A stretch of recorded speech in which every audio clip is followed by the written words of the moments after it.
안녕하세요. 핵심 주제 34 조선의 사회 포인트 보겠습니다. 일단 조선 후기에 양반의 숫자가 급증하고 상민이 급감을 합니다.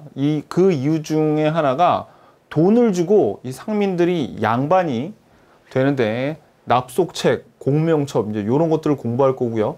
그 다음에 노비의 숫자도 줄어드는데 공노비 6만 6천여 명을 해방시켜줬어요. 순조 때. 그리고 중인 계층인 서울의 통총운동 성공하고 중인들의 소총운동은 실패합니다. 그리고 이제 향약에 대해서 오늘 공부를 하겠습니다. 자, 조선은 크게 양반, 죽인, 상민, 천민 이렇게 4개의 신분이 있었는데 요 양반부터 상민까지를 다 합쳐서 우리가 양민이라 그래요. 그래서 우리가 이걸 양천제라고 합니다. 그리고 이 양반은 처음에는 문반과 무반, 즉 관직을 의미했었는데 점점점 요 지배층을 나타내는 가문, 지배층을 나타내는 신분으로 의미가 변해갔고요. 그 다음에 중인들은 향리, 그리고 어떤 기술을 갖고 있는 뭐 역관이라던가 그런 사람들, 그리고 양반의 첩의 자식들인 서얼, 요런 계층이 중인이었습니다. 중인. 그리고 상민은 농업, 상업, 공업에 종사하는 사람들과 그 다음에 좀 힘든 일을 하는 사람들이 있어요. 그러니까 신량 역천이 뭐냐면 뭐 중요한 건 아닌데 그냥 참고로 알아두세요. 신분은 양인인데 하는 일은 되게 힘든 일을 하는 사람들.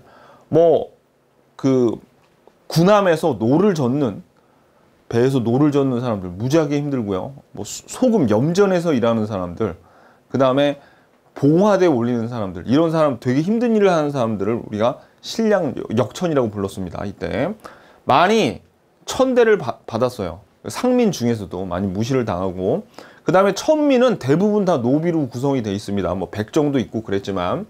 그래서 이렇게 네 신분이 조선 전기 때는 양반의 수가 되게 적었어요. 그리고 상민이 제일 많고 천민 요 정도의 구성으로 분포가 되다가 이게 조선 후기가 되면서 어떻게 되냐면 이렇게 양반의 수가 엄청 많아집니다. 상민들이 돈을 주고, 좀 이따 배울 거예요. 납속책이나 공명첩, 얘네들이 돈 주고 상민들이 양반이 될 수 있어요. 그러면 여러분들이, 아니 상민들이 돈이 어디서 나와서 이렇게 양반이 됐죠? 어떻게 되냐면 여러분들 우리 전 시간에 배웠죠. 이양법에 의해서 분홍들이 생겨나기 시작했잖아요. 그리고 무역의 규모도 커지면서 거상들도 생기고, 그래가지고 이제 그런 자본을 갖춘 거상과 분홍들이 양반의 신분을 삽니다. 그래가지고 어떻게 해? 그럼 군포를 안 내도 되죠. 그래서 양반 수가 이렇게 많아지니까 국가에서 재정이 악화가 되는 겁니다. 그래가지고 이 천민의 수를 순조 때 공노비를 6만 6천여 명을 해방을 시켜버려요. 상민으로 만들어도 그래도 상민의 수는 줍니다. 그래가지고 양반이 조선 초기에는 한 2% 정도를 차지했는데 나중에 양반의 수가 70% 이상, 80, 90%까지 보는, 뭐 정확한 통계가 나와 있지는 않으니까 그렇게 보는 학자들도 있습니다. 그러니까 양반의 수가 엄청 늘어납니다. 그럼 이 양반들도 이렇게 수가 늘어나니까 양반들 사이에서도 분화가 되는데, 권반, 향반, 잔반이라고, 권반은 그야말로 권력이 있는, 중앙에 있는 권력이 있는 양반을 권반이라 그러고, 향반은 그냥 지방에 있는 양반 신분을 가지고 있는 그런 양반이고, 잔반은 몰락한 양반을 잔반이라고 하죠. 이렇게 또 나뉘어요, 양반끼리도. 그래서 이런 내용을 우리가 기본서에서 보겠습니다. 자, 기본서 148페이지 조선 전기의 신분제도, 이거 보시면 그렇게 중요하지 않아요. 요 오늘 핵심 주제 34가 전체적으로 이렇게 출제 빈도가 높은 편이 아니기 때문에 그냥 들으세요. 일단 양반은 처음에는 관직 개념이었다가 나중에 신분, 지배층을 의미하는 개념으로 변해 갔고요. 중인은 향리라던가 이런 기술직들, 그리고 첩의 자식인 서얼이 중요해요. 서얼도 중인 신분에 속했다. 근데 서얼은 어떤 차별을 받았냐면, 문과에는 제일 중요한, 문과에는 과거 중에서 문과가 제일 중요한데 문과에는 응시할 수가 없었습니다. 그 다음에 이런 상민들이 각종 세금을 납부하기 때문에 제일 중요한 계층이었죠. 그러니까 이 상민들의 수가 줄면서 조선의 재정이 거의 파탄이 나기 시작한 거예요. 그 다음에 천민들은 대부분 다 노비로 구성이 되어 있는데, 자, 요 장례원 하나 알아두세요. 이게 아주 예전에 심화에서 출제가 한번 됐었는데, 장례원은 노비가 마치 재산처럼 취급됐으니까 장례원이랑 관청에서 관리를 했습니다. 그래서 한번 봐두고 잊어먹어도 괜찮아요. 아, 장례원 기억나면 좋은 거고 기억 안 나도 그만이고.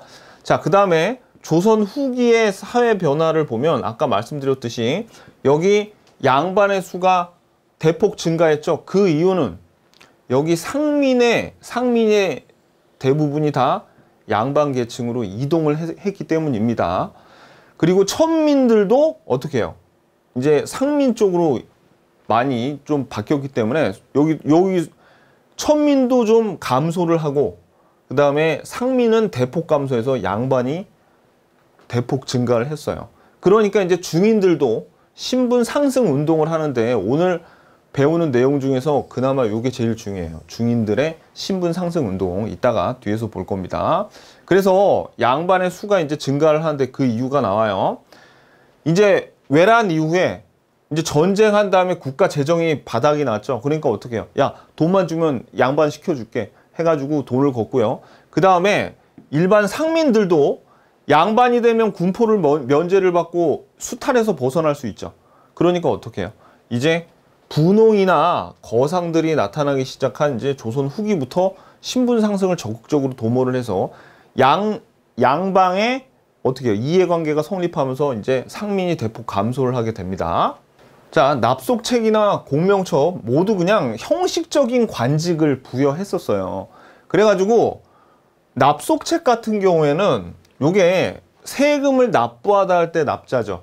그 다음에 속은 요게 곡식을 얘기하는 거거든요. 그래서 이제 기근이나 흉년이 들었을 때 곡식을 많이 기부를 하거나 아니면은 일정 금액을 바치면은 형식상 관직을 부여받아서 양반이 됐고, 그 다음에 공명첩 같은 경우에는 이름이 비어있는 종이, 즉 요 형식적인 관직이 적혀있는 누구누구를 무슨 벼슬자리에 임명합니다 해놓고 여기 이름이 비어있어. 그래서 돈 주고 여기다 자기 이름 쓰면 되는 거예요. 그러니까 이런 형식적인 관직을 부여하는 공명첩으로 양반의 수가 증가했고, 또 양반들 중에서 몰락하는 양반들이 있죠. 그런 족보를 사거나 아니면 위조를 해서 양반 수들이 이렇게 증가를 하기 시작했습니다. 자, 그래서 149페이지. 그래서 양반 수가 늘어나다 보니까 아까 말씀드렸듯이 양반도 이렇게 권력을 장악한 소수의 양반, 권반이 되고요. 지방 향촌에서 이제 행세할 정도, 어느 정도 좀 그래도 먹고 살만 하면 향반, 몰락한 양반은 잔반으로 서로 양반들끼리도 분화가 됐습니다. 그리고 상민의 수는 급격히 감소했다 그랬죠? 요거. 그리고 농민층도 분화가 되잖아요. 이양법 때문에 농민층에 분홍이 생기고, 그죠? 이런 분홍들이 아까 이제 공명첩이나 납속책을 써가지고 양반이 되는 거죠. 그리고 요 농민들 중에서 이양법 때문에 노동자로 전락한 사람도 많았다 그랬죠. 요렇게. 그래서 농민들 다수가 소작농으로 전락하거나 농촌을 떠나 도시와 광산의 임금 노동자가 됩니다. 그러니까 광작이 가능하게 되면서 소작농도 많이 되고요. 그 다음에 임금 노동자도 많이 된 거예요.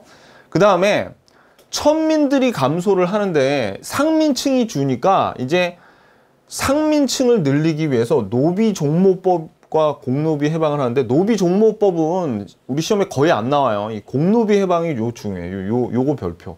요거는 시험에 잘 나옵니다. 순조 때 노비를 6만 6천 명이나 해방시켜요. 왜냐면 이 노비를 더 이상 국가에서 데리고 있어도 거기에 드는 비용보다 생산성이 안 나오는 거야. 왜? 지금 조선 후기 때는 지금 밖에 어때? 밖의 세상은 어떻게 변하고 있어? 지금 막 이제 상업과 이양법 때문에 도시도 발달하고 상업 때문에 막 5만 가지 수공업들이 다 발달을 하고 있는데, 국가에서 요 공노비를 데리고 뭔가 만들어봤자 공노비한테 들어가는 비용보다 거기서 뽑아내는 생산력이 그렇게 크지가 않았던 거죠. 그러니까 어떻게? 그냥 순조 때 노비 6만 6천 명을 해방시키면서 이제 이 노비들로부터 이제 세금을 거두려는 그런 의도가 있었어요. 그리고 노비 종목법은 그냥 참고로 알아두세요. 원래 1천 측천이었어. 1천 즉천. 1천 즉천. 이 말은 무슨 얘기냐면 여기 양민이 있고요. 그 다음에 여기 천민이 있어요. 양인과 천민이 있을 때 둘이 결혼하죠. 둘이 예를 들어서 결혼을 하면 한쪽이 천민이면 그냥 그 자식은 무조건 천민인 거야. 그러니까 1천 즉천. 한 명이 천민이면 그냥 천민이다. 이거였는데 양인의 수가 너무 줄어드니까 이제 상민층이 너무 줄어드니까 영조 때 어머니 쪽만 양인이면 아버지가 노비더라도 어머니의 신분을 따르게 하는 제도가 노비 종목법이었습니다. 요거 노비는 사람 대접을 못 받았기 때문에 여자가 더 중요했어요. 여자가. 노비는 왜 이게 이 동물하고 비유하는 것도 좀 그런데 아무튼 동물들도 새끼를 낳을 수 있는 암컷들이 더 소중하게 여겨지거든요. 이 노비는 사람으로 그 취급을 안 했기 때문에 이 여자들을 훨씬 더 중요하게 여겼습니다. 그래서 엄마의 신분을 따라가는 거예요. 그냥 이건 참고로 알았어요. 이게 잘 나와, 이게. 요건 그냥 참고. 공노비 해방을 했다. 요거. 요거 조선 후기 순조 때에도 요거 다 알아둬야 돼요. 순조 때 노비를 6만 6천을 해. 순조는 이게 제일 잘 나옵니다. 자, 그 다음에 중인의 신분 상승 운동. 이제 여기서부터 중요해요. 자, 2번 중인의 신분 상승 운동 보시면요. 자, 이 중인들이 과거의 급제에도 제약이 있었어요. 이 출신이 중인이면은 일단 청요직, 요직, 중요한 자리죠. 이 청요직이 어디냐면은 3사 있죠. 사관원, 사원부, 홍문관에 3사에 진출을 못했어. 왜 여기가 이 3사 자리가 청요직이냐면 인근 근처에서 일을 하거든요. 그래가지고 고위 관직에 가려면 요 청요직을 거쳐야 돼요. 거의 필수적으로. 근데 이런 한계가 있으니까 서얼들이, 자, 요 서얼들이 통청운동이라는 게 있는데 요 통청운동은 우리도 청요직에 나갈 수 있게 해줘 라는 게 통청운동입니다. 그래서 자, 통청운동을 통해서 서얼들이 3사의 청요직에 진출할 수 있는 권리, 그리고 문과에 응시할 수 없다 그랬죠, 서울은. 근데 문과에 응시할 수 있는 권리를 획득하게 됩니다. 이러면서 서얼들의 지위가 올라가게 되는 거예요. 그리고 또 정조 때 규장각 검서관으로 이덕무, 유득공, 박제가 같은 서얼들을 등용을 했죠. 이렇게 해서 서얼들의 지위가 올라갑니다. 그래서 우리 시험에 통청운동은 나와요. 서울의 통청운동 알아두세요. 그나마 오늘 배우는 것 중에서 출제 빈도가 제일 높은 게 요겁니다. 그리고 기술직 중인들은 이제 봐봐요. 서울의 신분 상승 운동으로 이제 자극을 받아가지고 소청운동이라는 걸 하는데 철종대 밑줄 기술직 중인에 대한 차별 철폐와 청요직 통청을 요구했는데 요거는 실패합니다. 요 기술직 중인들이 벌인 소청운동은 실패를 해요. 그래서 이제 얘네들이 문학 쪽으로 나가게 되는데 이게 핵심 37에서 요게 다시 나올 거지만 요게 중요합니다. 요게 위학문학이라 그래서 한문학이야, 한문학. 그래서 문예 모임인 시사를 조직해서, 시사도 잘 나와요, 요거. 시사를 조직해서 중인 이하의 계층이 주도한 한문학인 위학문학의 활동을 하였다. 요건 37에서 다시 나올 거니까 볼 거예요. 그때 가서. 그 다음에 또 이런 역관들, 역관들이 중인들이었거든요. 이런 역관들이 외래 문화를 수용하는데 선구적인 역할을 했습니다. 자, 그래서 요 중인들에 대한 내용은 서울의 통청운동이 성공했다. 그죠?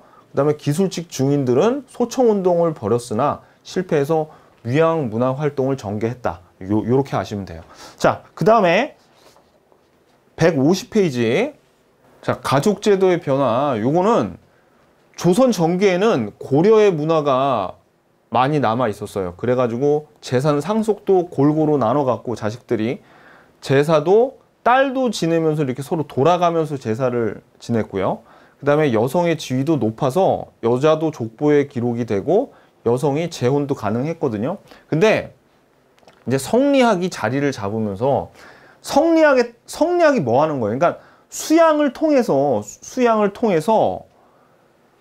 귀중한 거는 이제 남기고 비천한 거, 지저분한 거는 다 버리자는 게 사실 성리학의 어떻게 보면 큰 사상이거든요. 그러다 보니까 성리학은 이 존귀한 것과 비천한 거를 자꾸 나눠, 얘네들이. 근데 쓸데없는 것까지 나눈다는 게 문제죠. 그죠? 그래서 또 이 성리학에서 보기에는 남자는 존귀한데 여자는 그렇지 않다. 뭐 이런 식으로 막 나누는 거예요. 그래가지고 자식들 중에서도 장남이 제일 존귀한 거예요. 그래가지고 어떻게 재산 상속도 장자가 우선해서 받고 제사도 장자가 상속을 받으니까 장자가 이제 제사를 지내고 족보에 남자만 기록이 되고 여성의 제가도 불가했습니다. 그냥 알아두세요. 그냥. 그러니까 조선 후기에는 남자, 특히 장남에게 다 몰빵하는 사회가 됐구나. 그냥 요 정도만 알아놓으시면 됩니다. 자, 그 다음에 이제 요거 3번 향촌 사회의 모습에서 이제 향약에 대해서 좀 알아볼게요. 자, 향약이 뭐냐면 향촌의 약속이면서 약속이 곧 규율이죠. 그러니까 어떤 규율이냐면 유교적인 약속과 유교적인 규율이에요. 그러면 이 유교적인 약속과 규율이 뭘 의미하냐면 그 향촌, 그 마을을 유교적인 이상이 잘 실현되도록 향촌을 이끌어 갈 수 있는 그런 규율을 의미하는 겁니다. 그럼 유교적 이상이라는 게 뭐냐면 좋은 겁니다. 좋은 거. 뭐 덕업상권, 좋은 일은 서로 권한다. 환난상율, 어려운 일이 있으면 서로 돕는다. 뭐 이런 것들 있죠. 이런 좋은 것들을 잘 실현되도록 향촌을 이끌어가는 규율인데, 그럼 이 규율이 돌아가게끔 누가 나서야 돼? 유교적인 지식이 있는 사람들이 나서야 되겠죠? 그러면 유교적인 지식이 있는 사람이 누굽니까? 공부하는 양반들이지, 그죠? 그래서 결국은 유교를 공부한 양반들이 유교적인 사상을 보급하면서 이 향촌에다가 향촌을 지배하게 됩니다. 이 향약에 의해서 지배하게 돼. 지배하는 수단이 되는 거죠, 향약이. 그래가지고 여기에 있는 이 향촌에 있는 양반들의 명단이 향 아니에요. 그래서 이 향 안에 있는 양반들이 어떻게 해요? 이런 향약을 잘 지켜야지! 이렇게 하면서 막 이렇게 지배를 하는 거죠. 그리고 이 향 안에 있는 요 향 안에 있는 양반들이 향회라는 곳에서 만나가지고 이제 총회를 가졌습니다. 이 향안과 향회, 요게 있어요. 자, 그리고 근데 여러분들 보기에 이 향약은 그냥 양반들의 규율이고 관습이고 별거 아닌 것 같죠. 근데 이게 법보다 더 무서워. 법보다. 왜? 왜냐면 보세요, 여러분들. 법을 집행하는 사람은 수령이죠. 나라에서 파견한 수령이란 말이에요. 사또들. 근데 향촌은 그냥 그 지역에 사는 양반들이죠. 양반들이 거기를 다스리고 있어. 그럼 얼핏 보기에는 이것보다 요 법이 더 무서울 것 같은데 그렇지 않아요. 수령들은 언젠가 가죠. 얘네들은 기한이 있단 말이야. 양반들은 평생 살아야 돼. 그리고 또 이거 마치 그러니까 뭐랑 같냐면 이거예요. 여기 군대라고 쳐봐. 군대에서 수령은 그냥 장교야. 저녁 되면 퇴근해. 근데 양반들은 계속 붙어 있죠. 내무반, 이 규율이 내무반 규율이야. 군대에 군법이 있습니다만은 사병들을 정말 괴롭히는 건 내무반 규율 때문에 힘들거든요. 고참들 때문에, 그죠? 그래가지고 어떻게, 그러니까 이 향약은 마치 내무반 규율과도 같아요. 그래가지고 훨씬 어떻게 상민들을 훨씬 더 괴롭혀서 이 양민들을 엄청 괴롭힌 게 바로 이 향약입니다. 양반들의 이런 지배 수단으로 전락을 해서, 그래서 이런 향약에 있는 양반들도 있고, 우리 앞에서 유향소 배웠죠. 유향소가 수령을 보좌하고 향리를 견제하는 애들이었잖아요. 그리고 서원은 다음 시간에 배울 건데, 요거는 양반들이 여기서 유학 교육도 하면서 선현들의 제사를 지내. 그러니까 좋게 얘기해서 이런 세 가지가 있기 때문에 지방의 자치가 이루어졌다. 좋게 얘기하면 이렇게 얘기할 수 있겠죠. 근데 좋게 얘기하면 자치가 이루어진데 나쁘게 얘기하면 양반들이 여기를 다 지배하고 있으면서 어떻게 해요? 지배하면서 굉장히 그 상민들을 수탈하고 그랬습니다. 여기. 그래서 이게 무슨 얘기냐면 이거예요. 얘네들이 서로 견제하는 그런 개념이 아니야. 서로 견제를 하는 개념이 아니라 이 향약, 유향소, 서원은 다 똑같은 양반 놈들이 있는 거죠. 여기 보면 아까 양안에 양반들이 다 올라가 있죠. 거기 있는 애들이 유향소의 우두머리인 좌수와 별감 자리도 맡는 거고 서원에서 교육도 하고 다 지들끼리 다 하는 그런 한 통속이에요. 여기 다들 양반들의 요게. 자, 그래서 이 서원도 나중에 대폭 뭐 대원군 때 정리를 하고 막 그렇습니다. 그런 내용들이 있어요. 자, 그래서 우리 자 이제 내용이 이렇게 시험에 출제 빈도 높지도 않은데 그냥 이건 참고로 보세요. 참고로 지금부터 하는 얘기는 참고로 보는 거예요. 출제 빈도가 높지 않아. 근데 요건 알아야 돼. 향약은 조광종 때 시작되고 이황의 예안향약과 이의 해주향약이 유명해요. 그래서 전국적으로 확산돼. 이것 때문에. 그리고 운영과 역할은 좋게 얘기해서 향약은 서원 유향소와 더불어서 조선사회의 자치를 실현하죠. 그리고 향촌의 유교적 풍속을 교화했다. 정말 좋게 표현한 겁니다. 이거는. 자, 구성원은 향약의 회장인 약정, 부회장인 부약정, 직원이 있는데 이것까지는 여러분들이 몰라도 돼요. 그냥 한번 들었으면 됐어. 그냥 약정, 부약정 들어도 잊어먹어도 괜찮아요. 근데 우리가 잊어먹으면 안 되는 거 뭐 있어? 이거랑 헷갈릴만 하고 유향소. 유향소에는 좌수와 별감이 있었죠. 요거는 꼭 기억하셔야 돼. 네, 요 향약의 이거 우리 기출문제에서도 많이 풀어봤잖아요. 근데 향약은 요거랑 헷갈리지만 않으면 됩니다. 약정, 부약정 요거는 향약인데 유향소는 좌수와 별감. 이걸 기억해야 돼. 그리고 말씀드렸듯이 지방의 사족들이 양반이에요. 지방의 양반들 주요 직임을 맡아서 당연하지. 왜냐면 이게 유교적인 내용을 계속 전파를 해야 되니까 이 지방 사족들의 명단을 명단이 향안이라 그랬죠. 그죠?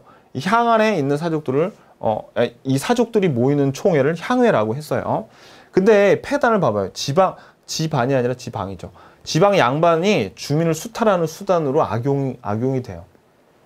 자, 그 다음에 조선 후기의 향촌 질서의 변화는 그냥 한번 읽어보시면, 자, 지금 이제 어떤 일이 벌어지냐면 이런 일이 벌어져요. 기존에 이 향촌을 지배하던 양반을 옛날 양반이라 그래서 구향이라 그러고요. 그 다음에 이제 이양법이 출몰한 이후에 부농들도 많이 생기고 양반의 수가 증가했다 그랬죠. 그래가지고 새로 양반이 된 층을 우리가 신향이라 그럽니다. 신향. 그러니까 얘네들이 또 싸우는 거예요. 얘네들이 이 향약을 차지하려고 이 신향들이 향 안에 자기 이름을 올려가지고 향약을 차지하려고 옛날 양반들과 싸우는데 그거를 향전이라고 그래요. 아니, 참고로만 알아도 돼요. 이거 시험에 나오는 건 아니고 그냥 말씀드린 거니까 출제빈도 매우 낮습니다. 그러면 수령 있죠, 수령. 수령이 사실은 그전에는 요 향약에 있는 양반들한테 좀 밀리는 감이 있었는데 수령의 지위가 높아져요. 얘네 둘이 싸우니까. 왜? 얘네 둘이 싸우면 수령이 요거를 중재해주거나 그걸 판단하는 역할을 해주니까 수령의 지위는 상대적으로 높아지는 겁니다. 그래서 그 내용이 있습니다. 여기 한번 여러분들이 그냥 읽어보세요. 출제 빈도가 높지는 않습니다.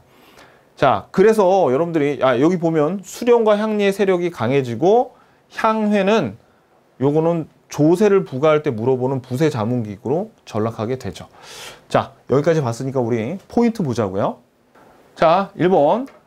조선의 상민들이 분홍이 생기고 이제 뭐 거상들이 생기면서 경제력이 높아지니까 돈으로 신분을 살 수 있죠. 그래서 납속책, 공명첩 등을 사서 양반으로 이동을 합니다. 그래서 조선 후기의 양반은 급증하고 따라서 세금이 줄어드니까 국가의 재정이 어렵게 됩니다. 그리고 노비들을 더 이상 관리하는데 비용도 많이 들고 계리고 또 이 노비들이 생산성도 얼마 안 나오기 때문에 순조 때 6만 6천 명을 해방시켜 버리죠.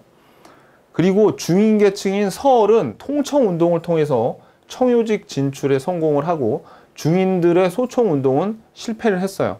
그래서 이 중인들은 위향 문학 활동을 하고요. 그 다음에 향촌을 규율하는 약속인 향양에서 우리가 요 향약 내에서도 구향과 신향이 싸우는 향전, 서로 싸우는 향전이 있었죠. 이 향전을 통해서 수령의 지위가 올라갔다.